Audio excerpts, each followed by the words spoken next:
considering all the work that's been put in here, building this program to where it is, how big of an opportunity is it to go to Arizona, the opportunity to beat them, to go to Oklahoma City, because they're a giant when it comes to college softball? Well, I think anybody that's in the final 16 is a giant. They just got one of the top 8 seeds, and we have to go there. I think this year's tournament, 15 of the 16 seeds,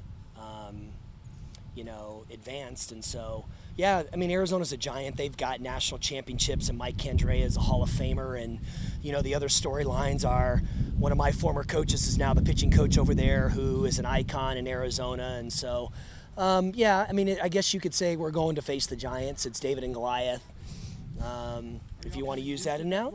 Yeah, that's kind of been our role the entire year. They picked us to finish 12th in the conference, and, we finished, the way the records were, we finished the 5th seed in the SEC tournament, one game from being really out of second place.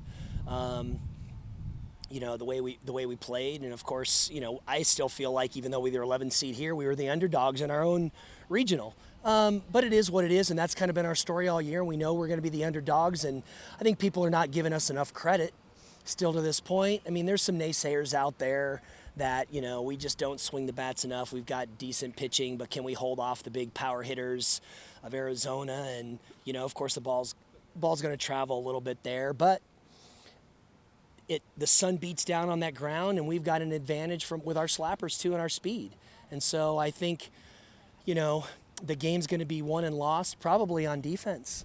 I really think it's going to come down to defense. Can our pitchers contain their hitters, and can we get on base and create a little bit of havoc on the bases and put a little pressure on them? And who's going to play good defense? And I think the matchup is going to be good, and we're looking forward to it. Abby mentioned that you had told them that the grass is kind of faster. It is. Yeah, everything's quick out there. It's harder. A lot of the sun just beats down. We were at Arizona State last year, and so everything was much quicker there when we practiced. I remember we were practicing on that infield, and the ball was kicking. Our infielders were just having a hard time because our grounds guys here keeps our infield pretty good, not real hard. We get in a lot of water where it just doesn't skip off, where sometimes you try to get enough water out on those Arizona fields, and it bakes that dirt. So same thing with the grass.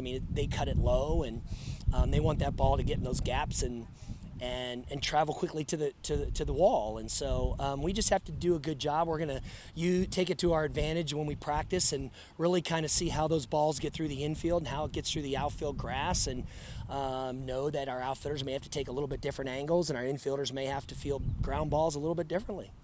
You used Gabby Alvarez.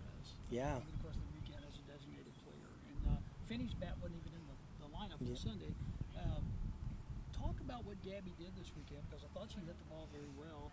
And is that something that you may be contemplating for this weekend? Yeah, we just felt like we wanted. Finney was struggling a little bit offensively. Watching some of the video, missing some balls, just missing. And, Gabby, when we've put her into pinch hit, has had some really good at-bats, and we just kind of felt like, hey, let's give somebody in that spot another opportunity that may give us a little bit of pop in that 4 spot. She can lay the bunt down. She's a really good bunter. She's a really good hit and run, action person. So it just gives us a little bit more in that 4 spot, and it gives Finney an opportunity to just focus on the pitching side should we need to bring her in if Molly's in, or let her focus totally on that if she's in the ball game. But I'm happy with what Gabby did, being able to put that safety squeeze down. With us bunting with 3 and 4, I'm sure they didn't ever expect that. And it was something that I did when I was at Cal Baptist. We tied a game in national championship on our third batter squeeze. So kind of went back to some old days. But Gabby did a great job for us this weekend. Got some big hits, found ways to get on base. And most definitely we'll use her this weekend. It would have been hard to pick an MVP for your team for the past weekend. Yeah. One of those candidates would have been your freshman shortstop, Michaela. Yeah.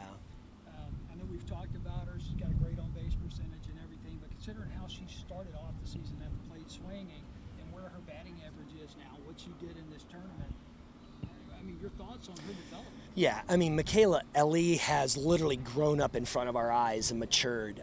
She was a young freshman that just, she came from a good high school program and played at a high level, but not the level that she needed to play here, and she's grown up in front of our eyes, has matured. The experience that she's gained as a freshman is going to be so valuable for us and for her in the future. What she was able to do this weekend, the big leadoff home run in that first game on Sunday. A couple of great plays at shortstop. Of course, that leadoff double in the crazy seventh inning. I can't say enough about what she's been able to do for us, and she's just been a kind of a stable person over there at shortstop, and she's got a bright future, and we're just excited that she's part of Rebel. There aren't too many freshmen that can say they've gone yard on Kelly Barnhill and Ellison as well, two of arguably the best pitchers in the game this season.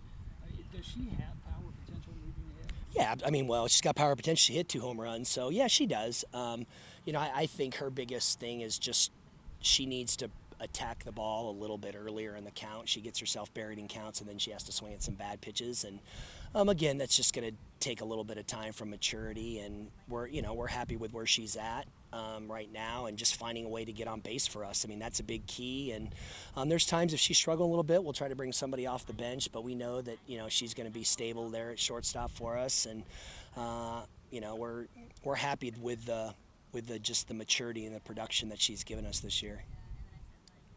You've alluded to people still not maybe professing that Ole Miss belongs where Ole Miss is this weekend. What's the goal heading to Arizona? There are some people that may think this program ought to be happy that they've made it as far as the Super Regional. That's what I told them before the game. Before our practice today, I said, look, has the excitement and of this weekend worn off? And of course they're like, no, not yet. And I'm like, well, we need to now focus on what our goal is. And we're not just happy to get to Arizona. We're not happy to play U of A and to get to a Super Regional. We've been to a Super Regional before. We were close, beating UCLA. And now the next step in this program and our culture is to take that next step and get to Oklahoma City.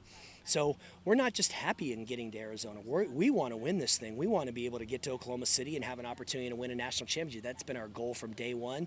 That's been my goal when I took this job here 5 years ago, is to get this program get them to a place where we have an opportunity to get to the College World Series and win a national championship. And we've done that once, and we have that opportunity. We're just 2 wins away from getting to the College World Series. And, I think our girls are ready. I really do. I think there's confidence. This is a different team than 2017. I think we're much more athletic. We can do a lot of things differently. Our pitching staff wasn't relying just on one main arm, and so I just think it's a different team. And we know that we're going to be facing the Giant out there at Arizona and their history and what they have, but I'll put our team up against anybody in the country. And they always say, the typical cliche, to be the best, you got to play the best and you got to beat the best. And if we want to be one of those final 8 teams at the College World Series, we got to beat one of the best teams ever in the history of this game. And it's survive, outplay, outwit, outlast, right? I finally watched the Survivor thing last night, and that's what he said. If you're going to get to the Final 4, if you're going to get to the Final 8, you might as well go against a giant. You might as well go against one of the best in the game, and that's what we're doing. We're going against one of the best in the game that's ever played.